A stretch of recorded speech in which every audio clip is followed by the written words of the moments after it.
Hey,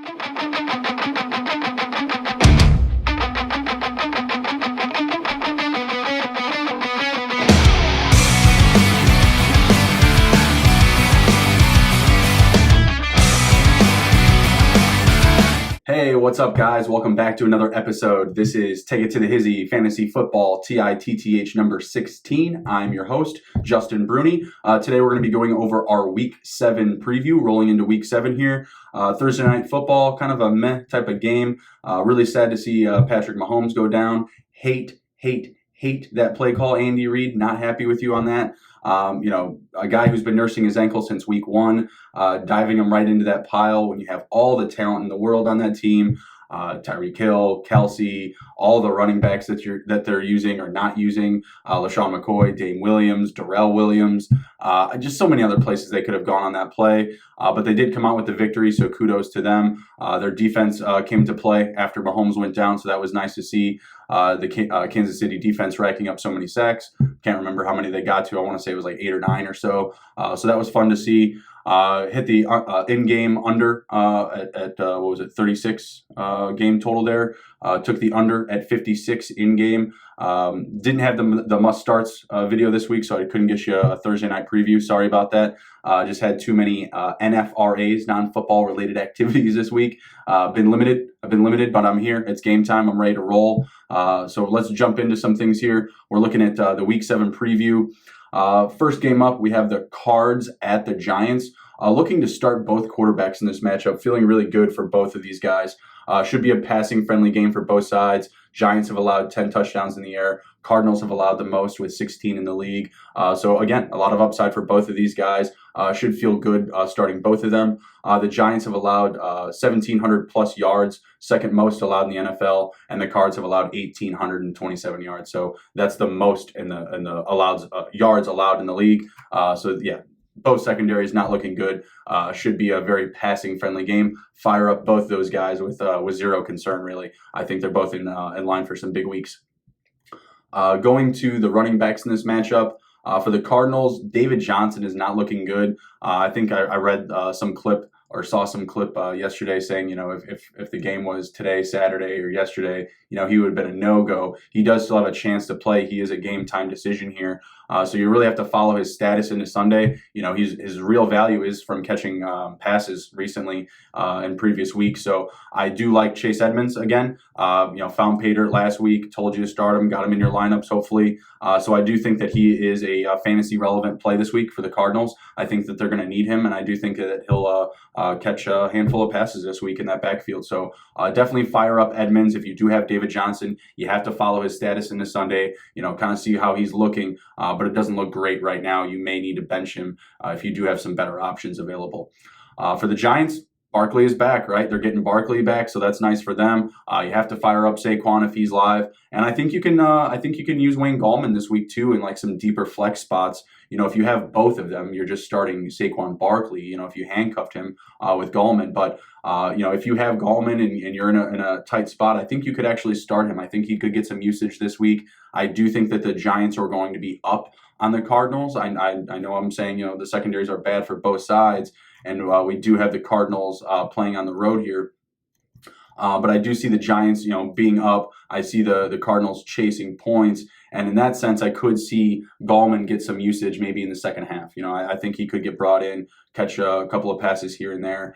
As far as like the receivers in this game, I'm starting Fitz for sure. Have to follow Kirk's status into Sunday. Let's take a look really quick. Yeah, he's still listed as questionable here. So you want to follow his status into Sunday. I do like Damiere Byrd. I do like Keyshawn Johnson. Maybe not enough, though, to get him in my lineup. I like them as far as just like a play this week, maybe some prop bets or in DFS, if Kirk is out. For the Giants, I want to start everybody I can. Looks like Ingram is going to be the main guy this week with Shepard out once again. Look for Golden Tate and Darius Slayton to maybe get some action. Darius Slayton, a deeper flex start. I think you can start up Golden Tate, really no concern. I think he'll have a fair amount of volume this week. But I'm looking for Saquon and Evan Ingram to have the most volume there for the Giants, and Chase Edmonds and potentially Fitzpatrick essentially for the Cardinals. I think those are the best options on both sides, outside of the quarterbacks. Over under in this game is 50 points. I still do like the under. A good game, but will fall just short of the number. Give me like a 28-20 victory for the G-men at home. I think they take this one pretty easily still. We may see some separation by like 7 to 14 points early on. And I think they just kind of stay ahead the whole way here. Again, playing at home, both secondaries are bad. Do like the Giants here, but I think they're going to fall just short of this number. Maybe a game that you want to live bet, see if you can get the total to go up maybe another 6 points to a touchdown, and maybe take the under once you get some increased value there.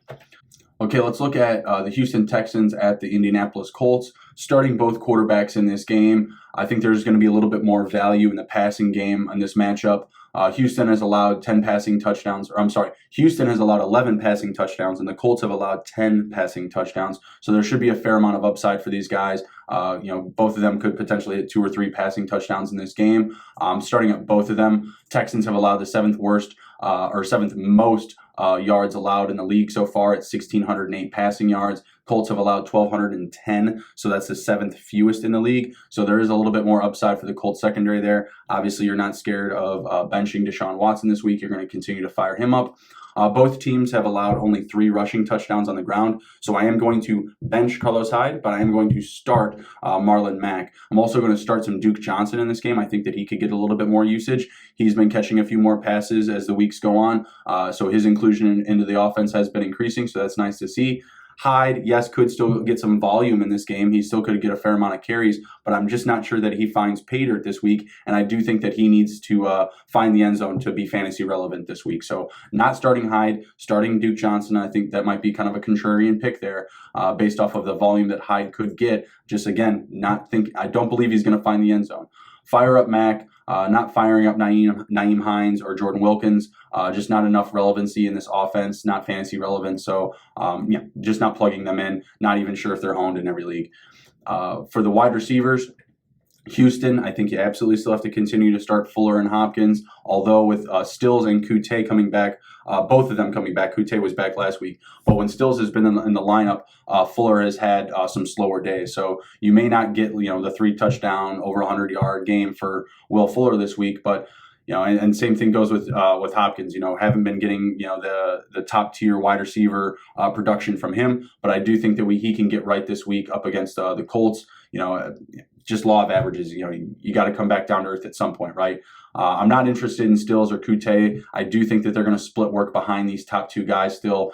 Fuller and Hopkins are still playing a lot, over 88% of the snaps, consistently. So, those are the main guys there. Stills and Kutte are still dart throws. They're still going to be touchdown dependent or big play dependent starts for you in your lineup. So not necessarily interested in those guys unless I absolutely have to be. I do think that Hopkins and Fuller are the plays here. And Darren Fells starting to get some targets. He had 7 targets last week, getting more included in the offense. If you're desperate at tight end, I can understand starting him. But with Atkins still there, they're still splitting work. It's hard for me to say to throw one of those guys into your lineup, but I can understand if you need to do so.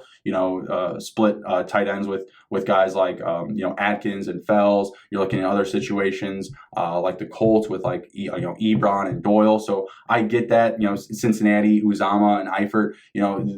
There's volatile tandems where it could go either way, right? In either direction. And this isn't necessarily one that I'm trying to get involved in, but Fells does have some upside. If you want to plug him into your lineup, I get it. Go ahead and do it. But understand that you are at some risk there. You're exposing yourself to some risk there. So I like Fuller and Hopkins the most with Duke Johnson along with Watson there for the Texans this week. For the Colts, starting Hilton for sure. He is healthy, coming off the bye week, had another week to rest. Wasn't amazing against Kansas City, but he was coming into that game, questionable, had an injury. So look for him to have a good week this week. Not starting Deion Kane, not getting cute with Paris Campbell, no Chester Rogers. Zach Pascal, I think, is still the next best option there. I had high hopes for him in that Kansas City game, and he didn't, quite go off. But I think that he's just the next guy up. I think he has the next best connection with Brissett. He has the most chemistry with him behind Hilton. And I do like Jack Doyle still as a spot play this week. Kind of going back to those tight ends that are running in a tandem. Doyle playing almost 2/3 of the snaps for the Colts, right? That's a good sign, but running just as many routes as Ebron. So there is some volatility there. I still like the availability of Doyle over Ebron, so I am going to fire up some Jack Doyle this week. I do think that he might be able to find a touchdown. No tight end has scored a touchdown against Houston this week, so we're due. Fire up some Jack Doyle this week. Over under in this game is 47 points. I do believe we see the under here. Indy is going to use the run again to slow things down, own and buy that clock. Same way that teams have attacked Kansas City. How Indianapolis did attack Kansas City, right? So I look for Indy to win this game outright. Give me the under 47 points here. Give me like a 24, 21, 21, 18. Last field goal wins this game. Either way, but I am taking the home team. I'm taking the Colts at home here, under 47 point total. Next up, we have the Jags at the Bengals. Going to be starting both quarterbacks in this matchup as well. Both defenses have allowed 8 passing touchdowns so far this season. A little bit more upside with Dalton as the Bengals, can't necessarily establish the run. Mixon's not getting going to the point where he's taking any big volume or share away from the passing game. Dre Kirkpatrick is gone for the Bengals, and Ramsey is gone for the Jags. So there's opportunity here in both secondaries. I think that Minshew and Dalton could both easily go for a couple of touchdowns, anywhere from 250 to 275 yards. So the Bengals allowing the 12th most yards allowed in the air, 1,449. And guess what? Jacksonville, 1,449. Exactly the same, guys. It's a pretty even split here as far as the passing game goes. Fire up both of these guys with a fair amount of confidence. I think they both have pretty relevant fantasy weeks this week, week 7. Running backs, starting Leonard Fournette. He's a must start this week, a lock if I've ever seen one. Ground and pound runner up against the worst rushing defense in the league. Starting Mixon as well, but you're really just starting him based on availability and the name on the back of his jersey. He hasn't done much this season. I'm still wanting to buy in on him. The Jags are allowing 5.2 yards per carry, so there's upside this week. He's definitely in a get right spot. And the Jags are averaging at least 1 touchdown against per game. So, man, I hope Mixon can get rolling this week. Still not enough there for me to start these back end guys and Armstead and Bernard. So yeah, fire up Leonard Fournette, fire up Mixon. I think that both of them should be inclined for some bigger weeks. For the wide receivers, Jags definitely starting DJ Shark, still a top wide receiver on the year. D.D. Westbrook is a follow into Sunday candidate. Let's check on him really quick, see if we can't get any read here. Still listed as questionable. Marquise Lee is listed as out. Let's see here.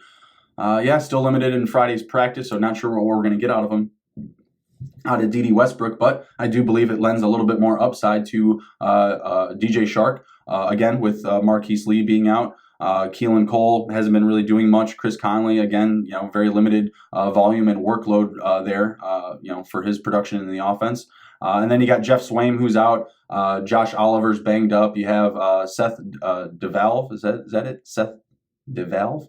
And Josh Oliver there at tight end. Not interested in starting either of them. I was all over Jeff Swaim last week until he got hurt. Has shown some upside in the passing game. Josh Oliver and Seth DeValve just not doing it enough for me there to be even owned or fantasy relevant. Seth caught a couple of passes last week. Josh Oliver was, I believe, inactive last week.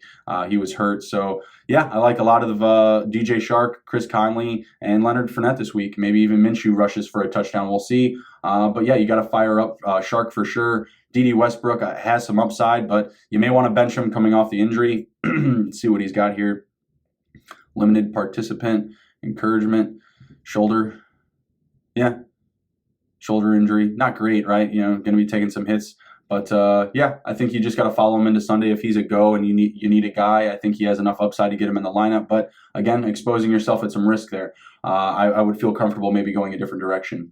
The Bengals starting Tate, Auden Tate, starting Boyd.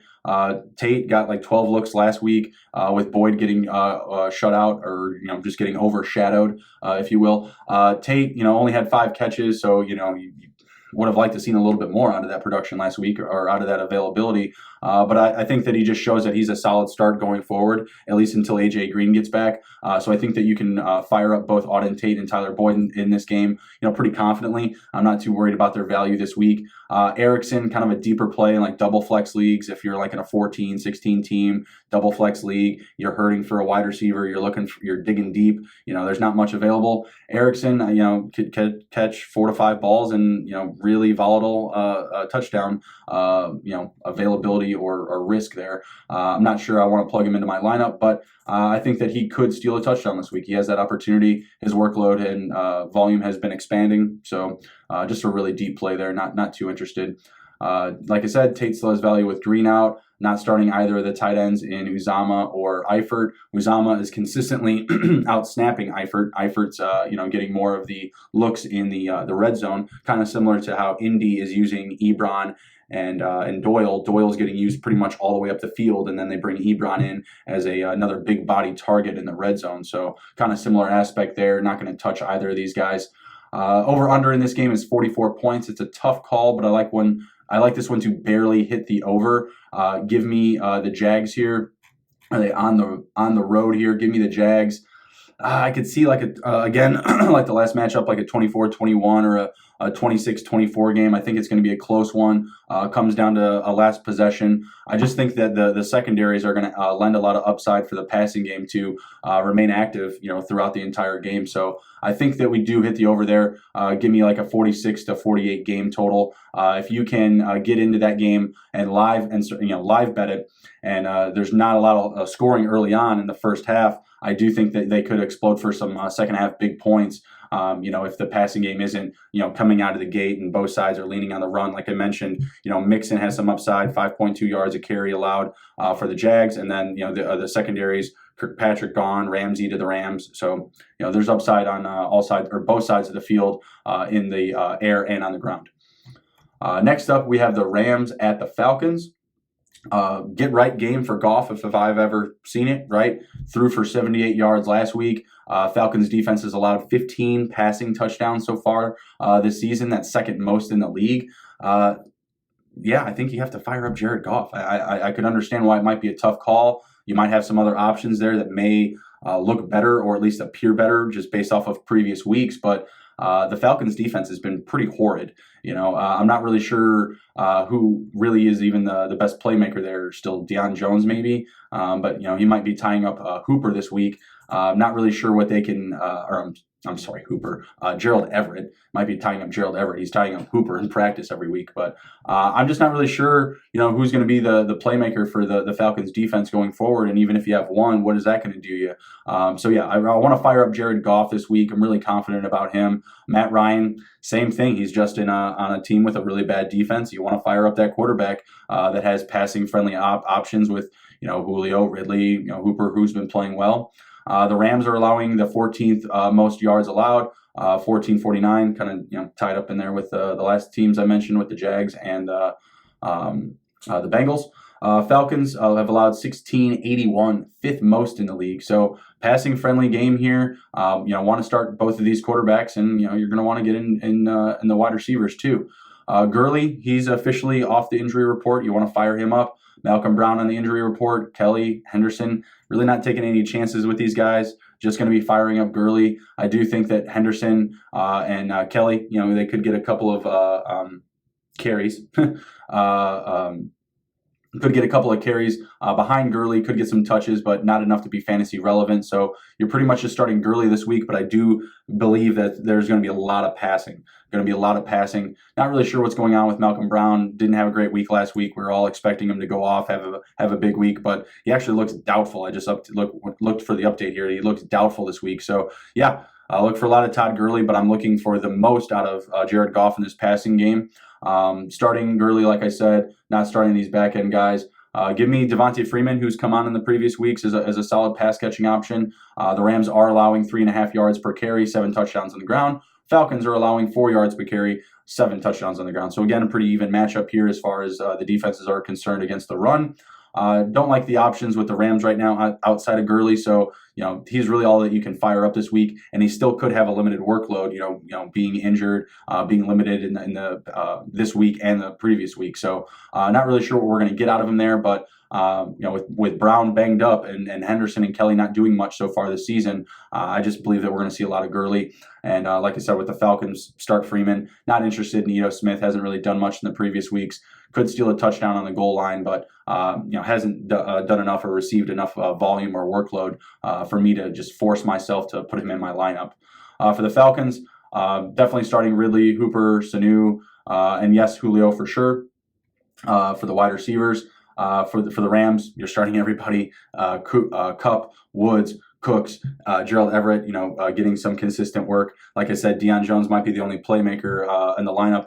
He might be guarding Everett this week, but the whole defense as a whole hasn't been disciplined. So I like Everett. I like all the receivers in this matchup. Julio, been limited, been banged up, but you got to fire him up. He's Julio Jones. I understand that he could somehow get trapped on Jalen Ramsey Island this week, but I'm not sure that's the case. I think Ramsey doesn't quite get downloaded on everything, nickety split right away. May have a limited workload this week.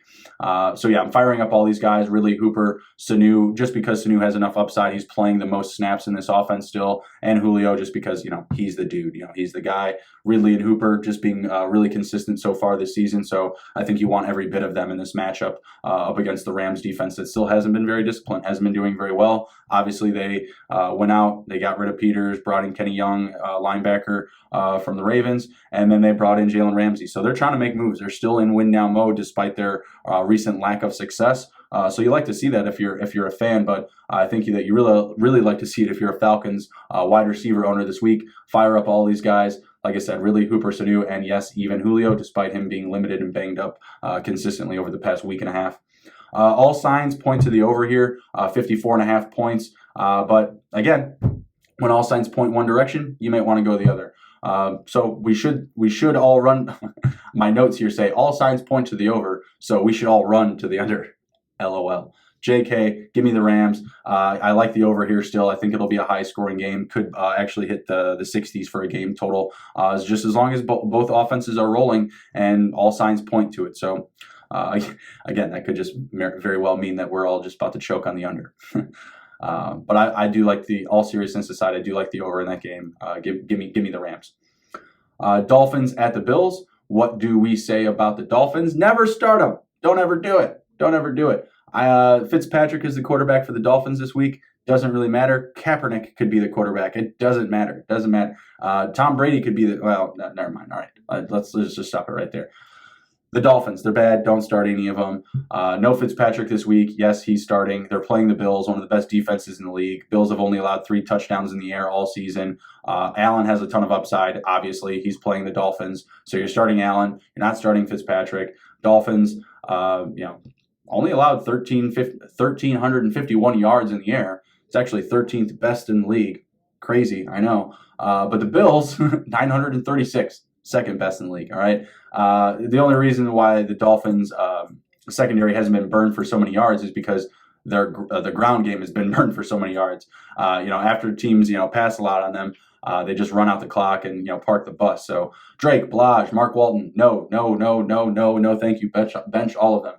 Frank Gore, you're starting. Absolutely, it's the Dolphins. What are we talking about here? Dolphins allowed the 4th most yards in the league. Dolphins have allowed 7 rushing touchdowns this season, 3rd most in the league. You're starting Frank Gore. He's going to find the end zone this week. Old man's going to hit pay dirt one more time. Devin Singletary got to follow into Sunday. He's a must start if he's good to go. Could catch a couple of balls out of the backfield. Could find pay dirt. Again, a lot of upside up against this rushing defense. So you have to fire up Gore, and if Singletary is good to go, he has been limited. You're going to want to go ahead and start him. I do think that they could take him out of the second half just because, if he's not fully healthy, if he's still a little bit banged up, they may just need to rest Devin Singletary. Long season to go, and the Bills look like the real deal. They could make a playoff run this year, so I could see them holding back Devin Singletary a little bit in this game. I'm not anxious to get him in the lineup, but I do think that if you need a guy, if you're looking for a boomer, he has that opportunity this week if he's fully healthy and good to go. So follow his status into Sunday. With the Dolphins, we're not starting any wide receivers here, guys. No Devontae Parker, no Preston Williams, no Wilson, no tight ends. No one, ever. Don't ever do it. Buffalo, Beasley, Duke Williams, John Brown, Dawson Knox, even Tyler Kroft coming back this week, guys. You're looking for them deep tight end starts. If you're in those 14 or 16 team leagues and everyone's banged up and you got guys on bye, Tyler Kroft, Dawson Knox, sneaky plays this week. Knox, not so sneaky, I suppose. He's had success in previous weeks, but been hurt. They had the bye last week, so probably wasn't owned through that week. Yeah, I like Tyler Kroft. I like Dawson Knox both this week. Obviously, Beasley, Williams, Brown, you're going to start all those guys. Williams found the end zone against the Titans before the bye, so that was good. And Brown and Beasley have just shown consistent value in this offense. And again, the matchup's there. We're playing the Dolphins here, guys. Come on now. Over-under in this game is 41 points. I'm taking the under here still. I'm not sure the Dolphins can even get over 8 points in this game. I think they're going to score somewhere between 3 and 6. Either one field goal or 2 field goals. I don't think the Dolphins find the end zone this week. So I do like the Bills in this game. The only threat to the over here really is just the Bills scoring 40 points or scoring 37 points. That's, to me, the only threat to hitting the over here. So I do think that that's possible, but I like the Bills somewhere in like that, like 28 to 34 range. And, again, the Dolphins in like the 3 to 6 range. So give me the under here. It's one of my favorite actual picks this week is hitting the under in that game. Okay, the over-under for the Lions and Vikings is 43.5 points. I do like the over here. Like I said, it's a slower, grinded-out type of game. But in the first half, I like more running. And in the second half, I like more passing. I think both teams will kind of feel each other out in the first half. One side may go up by multiple scores over the other. And then we'll really push the tempo in the second half. Give me the Vikings here, 27-24. I do think it's still a close game, and it could come down to a field goal. But I like the Vikings in this spot here.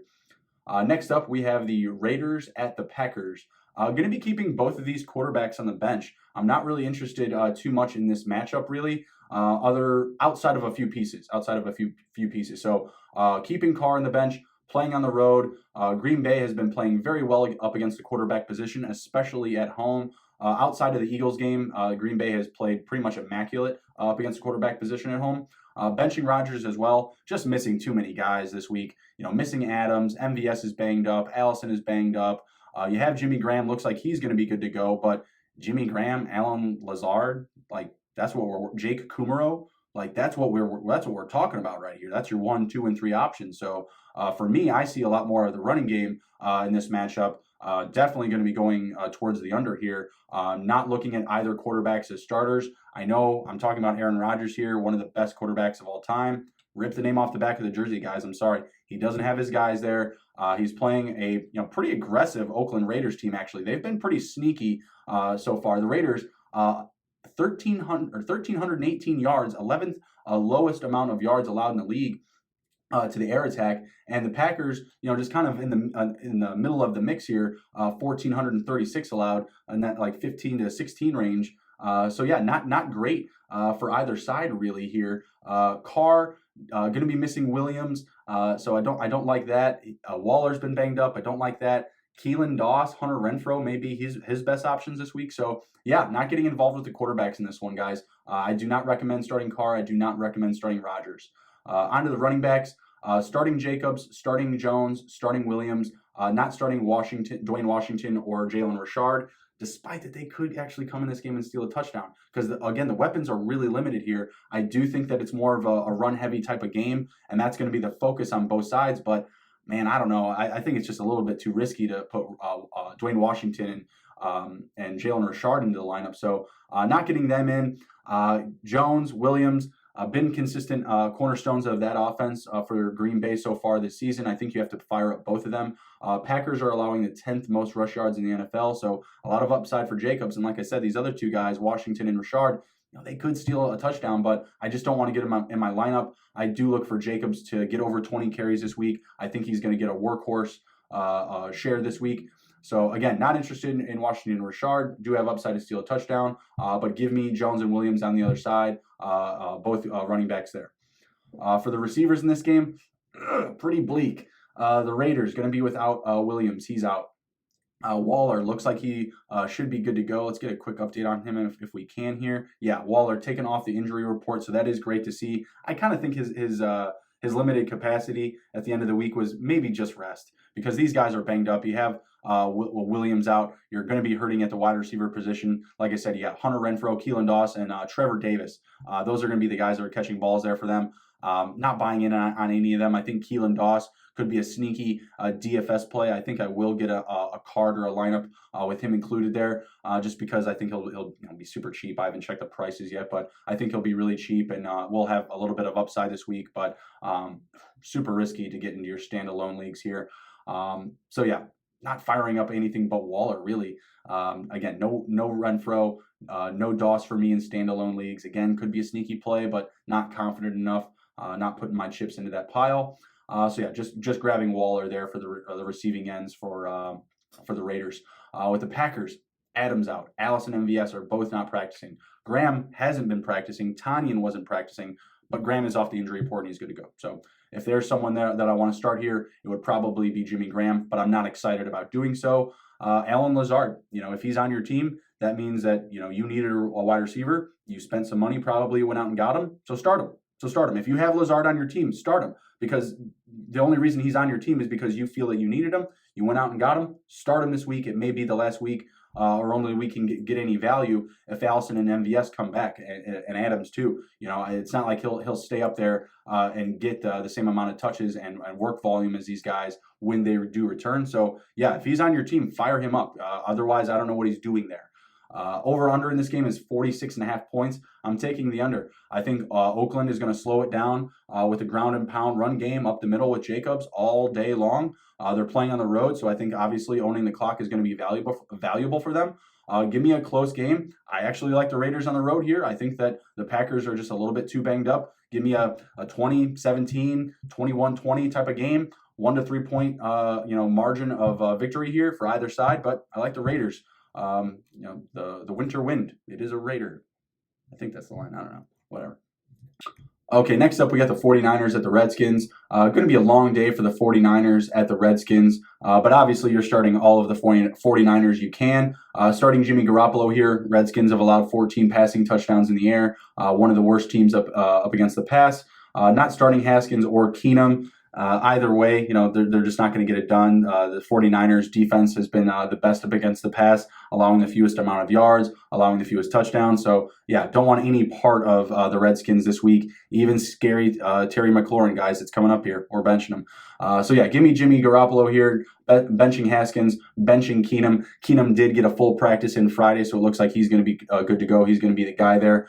They were talking about starting Haskins this week, but looks like Keenum, again, going to be good to go. Protecting the kid from anything dangerous or anything scary. Redskins, you got to get Haskins in there, man. Let the kid face the music. If he takes some hits, he takes some hits. But this kid's got to learn. He's got to get in there. You can't wait for Geist to get back for you to have a team around him for him to come in and play it safe. Let the kid get in there. Let him learn, and that's the best. That's the best thing for him, in my opinion. I don't think sitting on the bench watching his team just get hosed every week, I don't think he's going to learn anything. Sorry, that's just my opinion. 49ers allowing the least amount of yards to the air attack, 751. You weren't starting a quarterback for the Redskins in this game regardless. Redskins allowing the 10th most, 1,506 yards allowed in the air, so obviously a ton of upside for Jimmy G. I do like Garoppolo to potentially get 3 passing touchdowns in this game, but I do really think the cap is at 2. I think 3 is just kind of hitting his ceiling, hitting his upside. So I do look for him to score a couple of touchdowns in this game with, hey, maybe a bonus touchdown. But with the running backs, I just think that they're going to be leaned on a lot here. Coleman, Breida, even Mostert can get some action in this game just because I think that the 49ers are going to go ahead and take it away. Really run away with this one. So you're starting Tevin Coleman, you're starting Breida. That's a real thing there. Mostert, yeah, I think he gets involved, but for fantasy-wise, I'm not sure we want to get him into our lineups. I don't think he'll have as much of a workload as these other two, but I think late in the fourth quarter, last 5-7 minutes of the game, if they're up, I think that Mostert gets some garbage time. So, if you're super desperate, he could be a flyer, but I don't think there's any necessity to get him in your lineups this week. Benching AP, not going to be enough room for him there. I think Chris Thompson is really the only offensive option for the Redskins this week. So he is the only Redskin that I will allow anyone to condone starting whatsoever. If you have another Redskin that you would like me to know about or other people to know about, you let us know what Redskin we should be starting other than Chris Thompson here, because it ain't a quarterback and it ain't a wide receiver and it ain't a team defense or a tight end. So This is it. This is all I see here. Chris Thompson, get him in your lineup. Could catch 5, 7 passes. Could still get anywhere from 60 to 80 all-purpose yards. So Chris Thompson, I think he's the only one moving the chains this week. Go ahead and fire him up. Yeah, that's the running back. Sorry. Moving on to the wide receivers. 49ers, I like the matchup, but I'm not sure if any of these wide receivers are just going to get volume other than Kittle. 3 catches, 2 catches, 4 catches. Like, I'm not sure any one of them is going to go off. I do like all of them as high-end touchdown-dependent options. I'm referring to Deebo Samuel, Dante Pettis, Marquise Goodwin. They all have upside to score a touchdown. Yes, it's all there. But are any of these guys going to get you over 12 fantasy points, over 15 fantasy points? I'm not so sure. I'm not so certain. One of these guys could catch 2 to 3 balls and a touchdown. Pettis could catch 2 catches and not score a touchdown. That's it. And he could be on the field the entire time. The receivers are really funky in that regard. Out of them, all 3 of them, I like Deebo Samuel the most, followed by Pettis and Goodwin. Goodwin, again, boom or bust guy, getting 3 to 4 targets a week, getting 2 to 3 catches a week, and he needs to hit a touchdown to be fantasy relevant. So Goodwin at the bottom of the chain. I like Deebo at the top and Pettis in the middle. With the Redskins, I'm not starting any of these wide receivers. Like I said, not enough value there. 49ers defense, just been too good, even traveling on the road, not gambling it, not putting my chips into that pot. Scary Terry McLaurin, want to start him, but you can't, not against this defense, guys. And if McLaurin's on your team, you probably didn't draft him, you probably added him, and you probably have some other options. Go with those guys as long as they're not, 49er receivers. No, if they're 49er receivers, fire them up too. What am I talking about? Over under 40.5, like the under in this game. 49ers going on the road, maybe not score as many points. And again, I think that the Redskins, like the Dolphins, may not be able to get over a touchdown. Could be in that 3 to 9 point range. So I like a 27-6 victory here for the 49ers on the road. Take the under there, 40.5 points. Chargers at the Titans. Not getting involved with either of these quarterbacks either. The matchup just isn't there for Rivers, in my opinion. Allen hasn't been doing as much this week, so I think that Keenan Allen not going off for as many games kind of limits Rivers' upside. Mike Williams has been doing well in recent weeks, but I think his Rivers' upside is just limited this week, and I just want to see Tannehill, for a week or two before I want to start telling people to get him in their lineups. Just because I don't want to, I've been calling for Tannehill. I've been saying Mariota's trash from the get go. Outside of a few good performances where I do tip my cap to Marcus Mariota, but I've been calling for Tannehill. I've been saying it's Tanny time for a while here. So I think he is the guy that is going to elevate the upside for the receivers there. Corey Davis, A.J. Brown, Adam Humphries, even Delaney Walker. I think that Tannehill does lend more upside to the offense than Mariota right now, because I think that he could give them a little bit more of a passing identity rather than just leaning on Derrick Henry every single week. And I think that a very one-dimensional style for the Titans is not going to benefit them. So I do see Tannehill increasing the upside for the receivers, but I'm not plugging him in my lineup this week, despite some of the lack of success for the defense for the Chargers in recent weeks. I like him going forward. If you need a quarterback, if you lost Mahomes, I think Tannehill could potentially be a guy that could push you through the next couple of weeks or handful of weeks. So look for him this week. You want to follow his performance, but I don't think we're starting him just yet. Chargers have allowed 10 touchdowns in the air. Again, there's some upside, but again, not doing it. Titans have allowed 8 touchdowns in the air. Both defenses have about 5 to 6 interceptions, so there is still some upside for their defenses as well. Again, that's why I'm not leaping into this matchup. Passing yards against Chargers, 5th fewest yards allowed, 1,207 yards allowed so far. And the Titans, 1,304, 7th best in the NFL, 7th fewest allowed. So again, there's some upside for the defenses here, and there's some upside for the quarterbacks. They're kind of meeting in the middle, and I'm not trying to bet on either one here. With the running backs, Melvin Gordon. Not confident in him. I'm not confident in Melvin Gordon. I've wanted people to start him in the past weeks just because, hey, he's back, he's there, he's going to get workload. But with the workload that we've seen, he has not done enough for me to really tell people, hey, he's got to be in your lineup. He's got to be started. I think he's a flex option this week. I think he's Melvin Gordon, and there's still a big name on his back that represents a lot of value, especially with Eckler. Not getting as many carries, used more as a receiver. Not great in that aspect that, Williams is back doing his thing. Keenan Allen still needs to get some more looks. So I still feel more confident in Eckler, and I'm not as confident in Gordon going forward, especially in this matchup.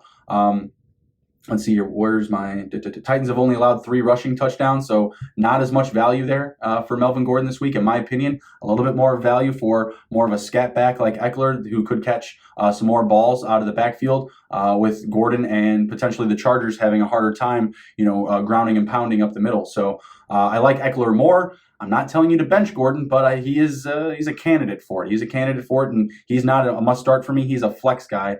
He's closer to a bench than he is an absolute start, just in my opinion, my humble opinion here. And then with the Titans, obviously we have Derrick Henry. We're going to be starting him.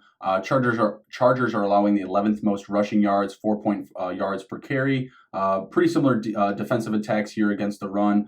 Chargers have only allowed 4 rushing touchdowns on the ground, and the Titans have allowed 3. So pretty similar attacks there. Going to be starting Henry for sure. Not starting Dion Lewis. Has been relevant in the offense, but just not relevant enough in fantasy for me to plug him in my lineups. And he's not really owned in a lot of leagues either. So looking at the wide receivers here for the Chargers, I think you have to start Mike Williams at this point. Has put a couple of good weeks together. 23 targets over the past 2 weeks.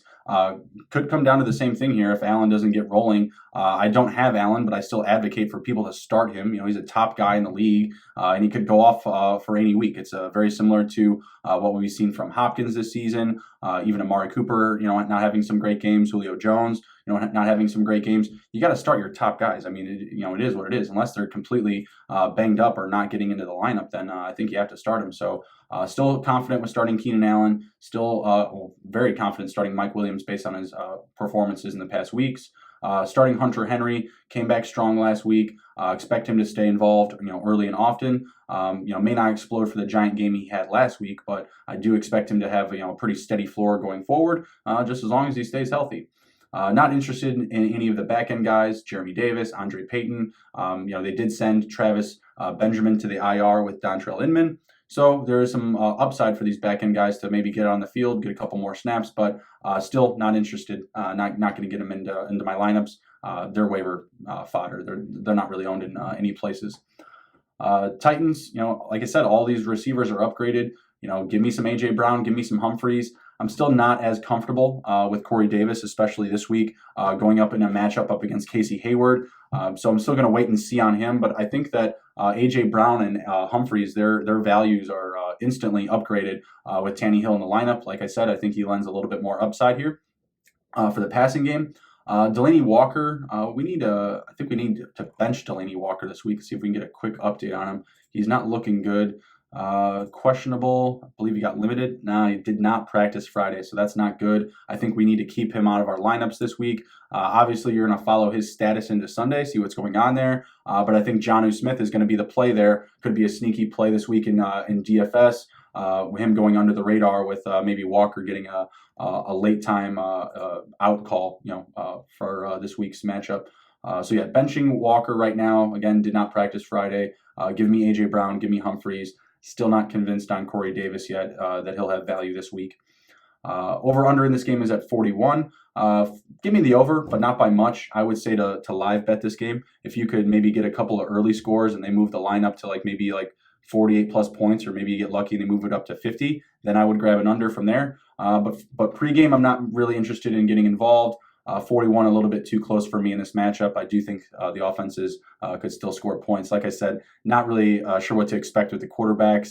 It's a pretty middle of the road for both defenses. There's some upside here and there, but there's also some negative aspects from both defenses up against the pass as well. So it's going to be close. I like the over, but not by much. I like the over like 44 to 46 or something like that. So like I said, if you can get in game and get the number up to a 50 or a 48, then take the under. If it's 41, I like the over, but not by much. Sorry, clarification. Okay, so next up we have the Ravens at the Seahawks. I'm definitely starting both of these quarterbacks. Russell Wilson just on a tear so far this season. Lamar Jackson just showing his versatility, rushing a lot, still being able to pass. Both defenses should be allowing a good amount of opportunity for the pass game.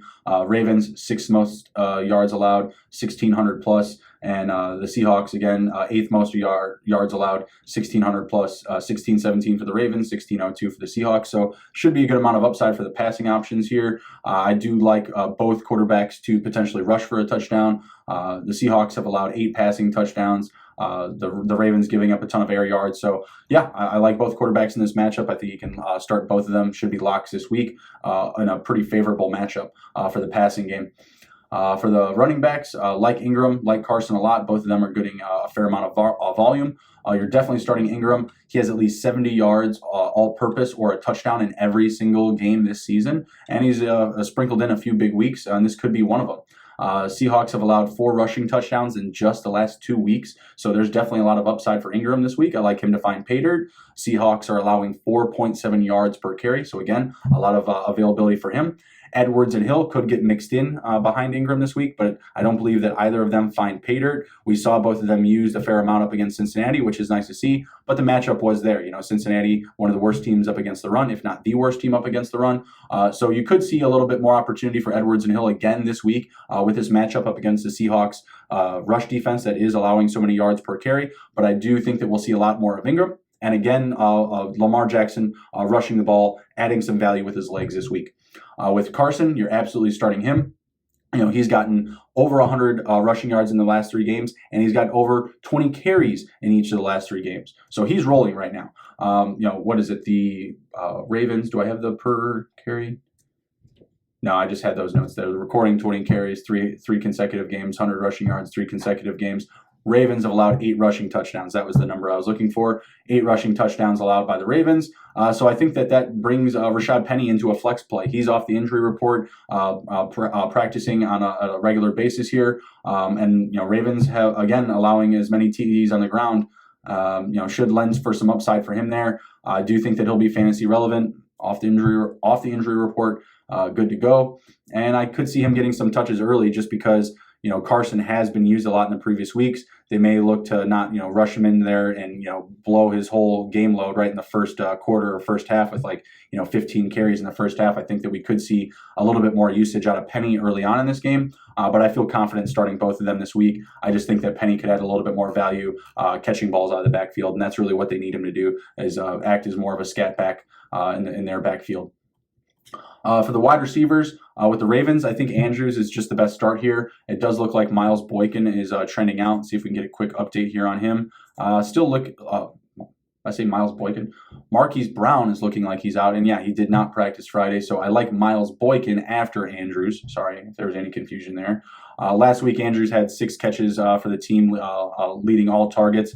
Was it Roberts, Snead, Moore, Hurst, and Boyle? I believe all had 2 catches except for Hurst last week, who had 1. So, Jackson is really cutting things up. Andrews looks like to be the most favorable option right now, with Brown potentially being out of the lineup. If Brown is in the lineup, he could get some volume, but I still like Andrews and Miles Boykin the most this week for the Ravens pass catchers. I think that Boykin has shown that he can do a fair amount with a limited workload.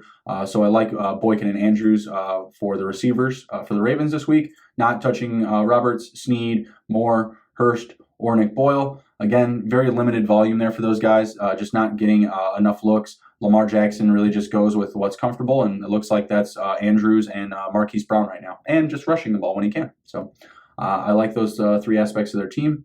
Seahawks, starting Lockett for sure, can flex out DK Metcalf. DK Metcalf could have a little bit more of a workload with Will Disley out. Luke Wilson is an interesting start at tight end, but I'm not getting really sneaky with him there.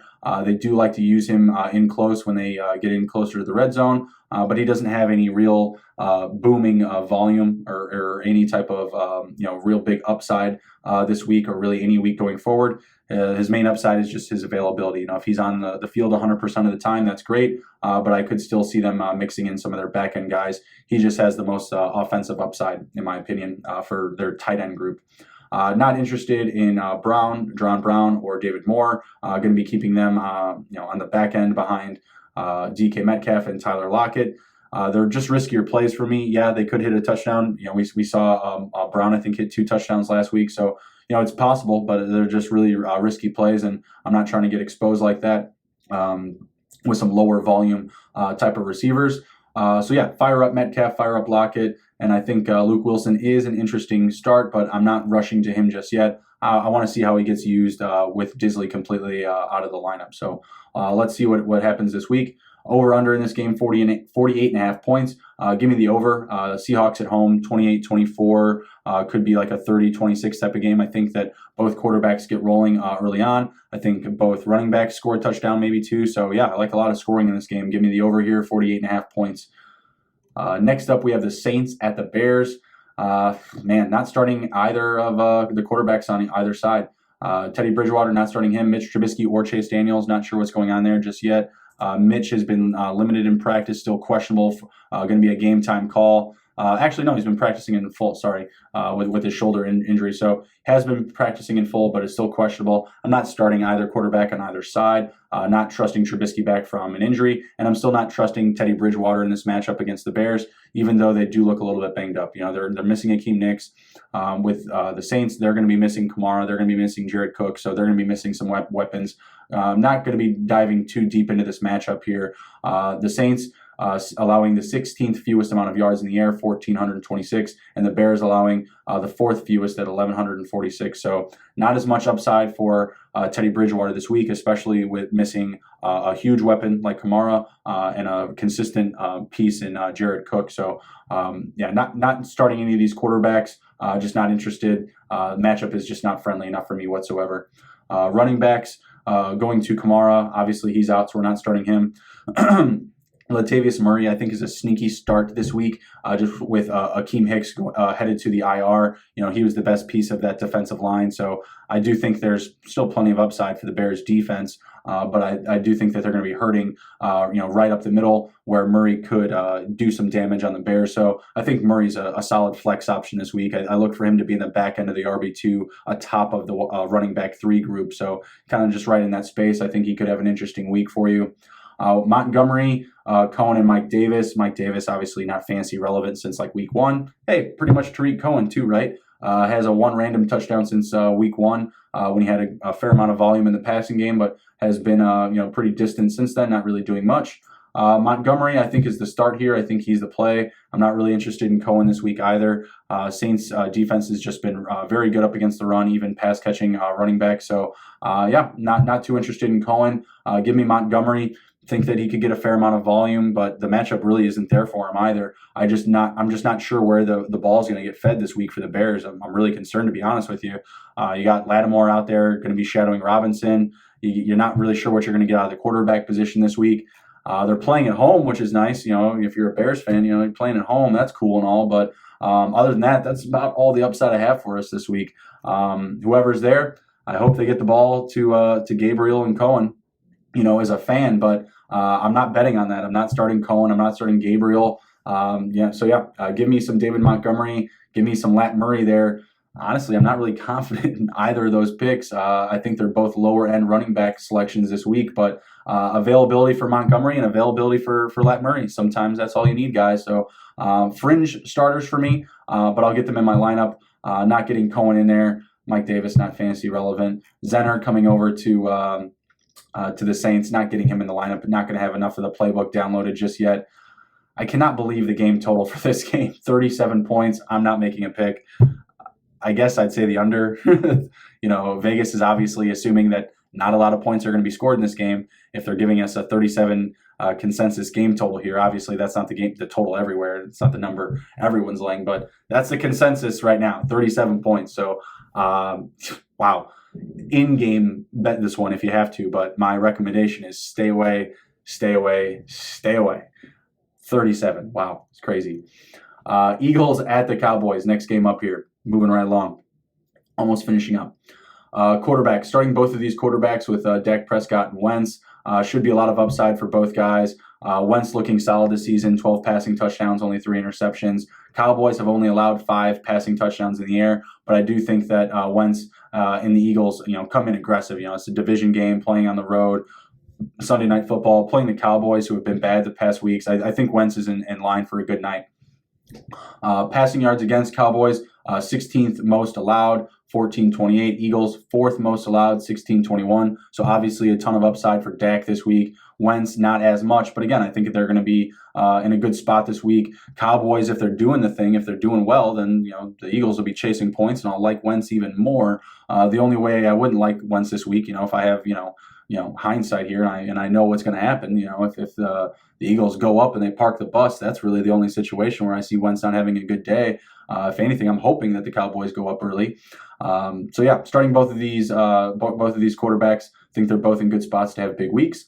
Running backs, Ezekiel Elliott, starting him. Pollard, obviously not starting him. Zeke's just the guy there, getting all the volume, keeping Pollard non-fantasy relevant, and starting Howard and flexing out Sanders.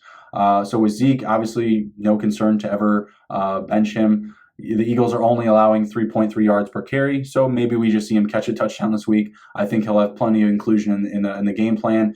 Eagles have only allowed 4 rushing touchdowns, but I bet they allow 1 more this week to Zeke Elliott. Obviously a little bit of a different beast, and he got slowed down a little bit last week by the Jets, so I think that he picks it back up this week. I don't think that you keep Zeke locked out for multiple weeks like that. I think that he got enough really good looks up against a strong rushing defense last week. I think he'll be more prepared because of that for the Eagles this week. For the Eagles, give me both quarterbacks. Sanders getting a fair amount of work in the passing game, so that's nice to see. What did he have? 135 yards and 7 catches in the past 2 weeks, plus a touchdown as a running back. So I think that's solid. I like him this week with a little bit more value, with the Cowboys allowing 4.2 yards on the ground and 7 touchdowns on the ground so far this year. And I like Howard as well. Give me like 85 all-purpose yards for Howard and a touchdown. I do think that he finds pay dirt this week. I told you to sit him last week. I hope you sat him this week. Telling you to start him. Get him in your lineup. Jordan Howard does score a touchdown this week. For the Cowboys, wide receivers, super tough, super difficult. Amari Cooper's status going into Sunday night. You have to follow it. Not sure what's going to happen there. I'm really leaning just towards benching him right now. He gave it a go Friday, was limited. The Cowboys are saying that they expect all of their questionable guys to go, but I just don't like the spot for him. I think it's a pretty bad injury. He may wind up being on my bench this week. I'm not sure. I do like Dev Smith as a sneaky start. I like Tavon Austin as a sneaky start. The defense for the Eagles secondary is just so bad. They're allowing, like I said, like the second or third most, fourth most yards allowed in the league. Sorry. So yeah, a lot of upside there. Have allowed what is it? They've allowed a lot of touchdowns in the air. I don't have it in front of me, but they've allowed a fair amount of touchdowns. Michael Gallup off the injury report, absolutely starting him. Amari Cooper, again, not confident in him. Dev Smith, sneaky play. Tavon Austin, sneaky play. Jason Witten as well, a strong stream play at the tight end position this week. Eagles secondary, again, just very, very bad. I like all these guys here. If they're really confident in Cooper, if you're hearing a ton of good news or seeing him run really well on Sunday afternoon or something, or leading up to this game, I think you could maybe get him in. But I just think all of your options during the 1 p.m. or noon or 3 or 4 o'clock midday early games, whatever. I think you're going to have better options available. I just think that there's going to be some wide receivers out there that are in some better spots that you can plug and play. I know it's really hard to rip the name off of a Cooper's jersey, rip the name off the back of him, but I think you got to bench him this week. He's just really banged up. I think they're just I don't know what they're doing, really trying to force him into this game, into this lineup.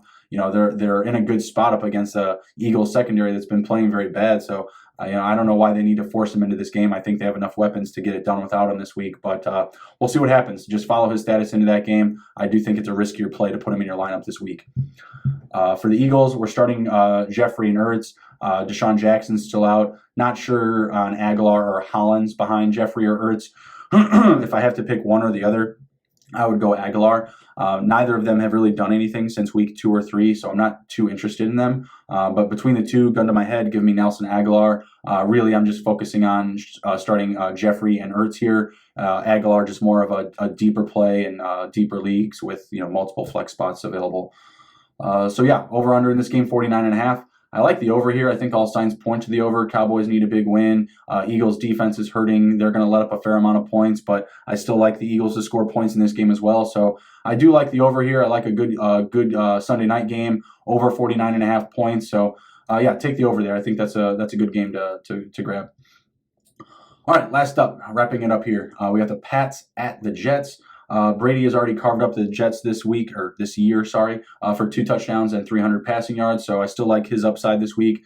Maybe not so great with Josh Gordon being out, Endelman being banged up, Philip Dorsett being banged up, but their offense just setting the standard right now. I still like them to score 30-plus points this week. So I still like Tom Brady. Fire him up.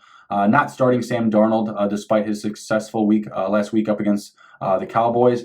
Yeah, I think he could go in there, maybe score a touchdown, maybe even 2, but just as likely to throw the interceptions. Could easily throw 1, 2 interceptions, maybe even 3 interceptions up against his Patriots defense that's just playing really well. Darnold does have some upside playing at home, but I look the Pats to continue their aggressive play, going to remain undefeated. Passing yards allowed, Pats have allowed the 3rd fewest yards in the league with 966, and the Jets have allowed the 8th fewest with 1,311. But again, Brady's already carved them up for 300 passing yards. I like his upside a lot still this week, even with the negative red matchup next to him with the Jets tagged next to his name this week while he's playing on the road. I still think you can fire up Tom Brady with confidence this week, not getting him on my bench. They're not the Bills, sorry. So yeah, with the running backs here, we're looking at Sony Michel, Rex Burkhead, James White, starting Michel, benching Burkhead, starting James White. Burkhead just been limited the past week and a half. I think actually even 2 weeks, even longer than that. So he's been banged up, been questionable, not getting enough time in there. They're really good already with Sony Michel and James White, so there doesn't seem any need to rush him back into the lineup with any immediate workload.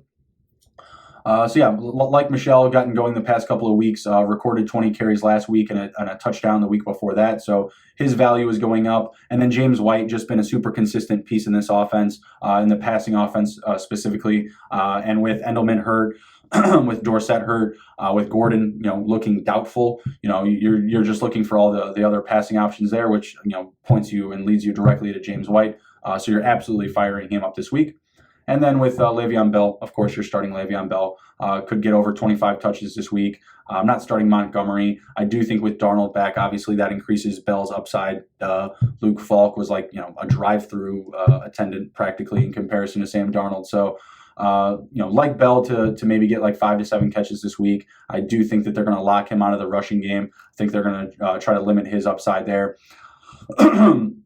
So yeah, I do look for him to get a fair amount of catches, and not sure he's going to do a ton of damage on the ground. And I do think that if there's someone that's catching a touchdown this week, it could be Le'Veon Bell.